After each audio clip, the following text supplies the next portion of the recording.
I don't really know what type of meme to start this video off with. I didn't really have anything planned. Trump! I love Mexican people. Hello everyone and welcome to Hollywood is Horrible, or HIH for short. Hollywood is out of new ideas. No, they're not. Ideas don't just go away. They don't disappear. There are plenty of them out there, and once in a while, when the stars align, they get made into a movie. And I know you might be saying to yourself, well, why don't they make an original movie? Don't worry, I got you covered. You see this?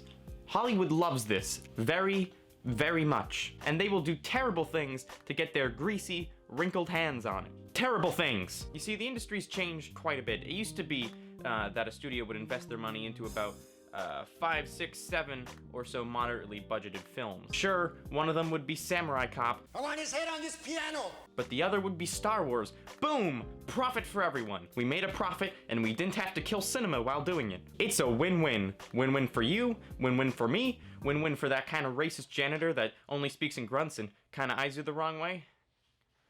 Win-win! But then television happened.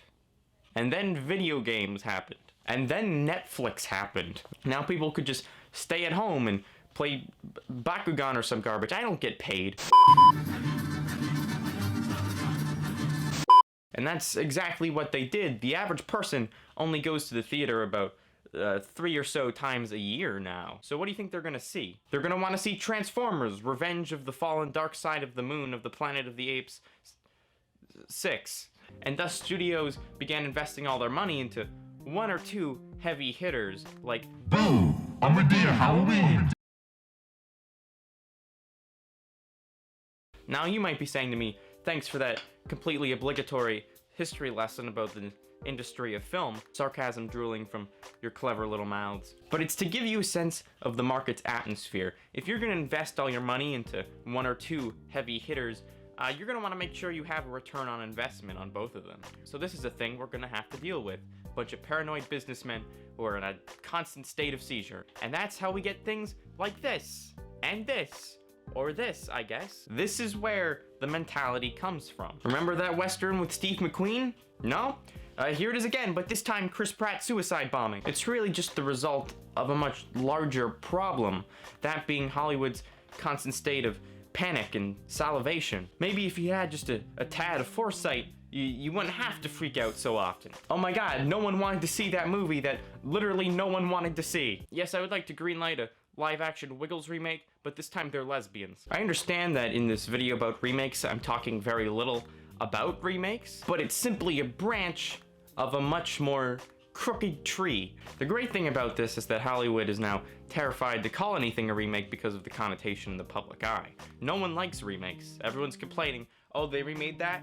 Oh, what a shocker. Maybe I shouldn't go to see it in theaters. But it's a shame that remakes have such a terrible connotation because they really don't deserve it. Ideas which weren't developed beforehand should have a chance to expand or improve. And there's quite a few remakes that do turn out very well. That's usually actually why you redo something, because the first time it didn't work out, not because, oh wow, you wrote this amazing essay, please write it again, but this time they're lesbians. But that's not where remakes are utilized in Hollywood anymore. It's really just if it's a recognizable property and they think it'll make money. And that's the big problem with remakes. They often feel soulless and superficial because that's exactly what they are. Oftentimes directors aren't allowed to stray too far from the original because the studio wants nostalgia to run through the audience's vines like a heroin overdose. But then the movie becomes a shell, a simple checkpoint system, with slight modifications in between to trick audience members and critics into believing that they're really trying to stray away. Blade Hiker.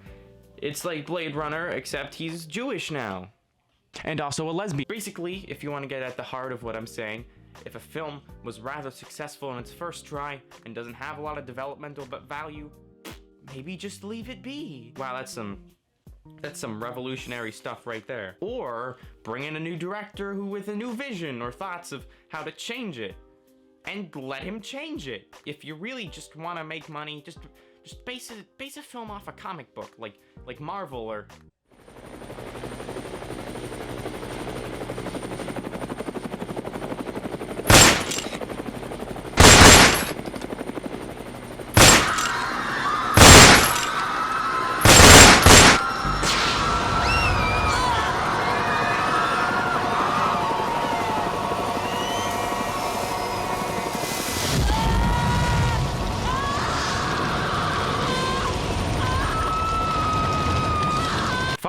See, it's very difficult to talk about remakes because whatever you say, someone with more smart points has already said.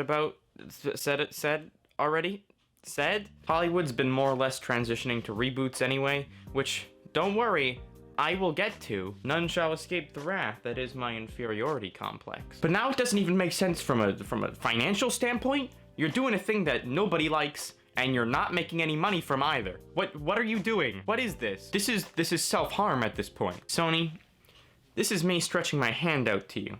Now, you can't touch it because you're really gross and you're greasy, and I just don't want to catch any of that. But I will leave you with a word of advice. Stop! Yes, I'm going to talk about how I feel about them. You know, that kind of thing. Something for you and your buds. Does this come around? Oh, it does. Okay, that's much better. I'm glad I did that. Halloween, ha ha ha. Halloween is a 1970s slasher film that exploded the genre and made it super popular. Now, what you could always do is that you could go to theaters. I mean, kids like to go to the theater nowadays. I mean, you could always go and see Boo! A Medea Halloween.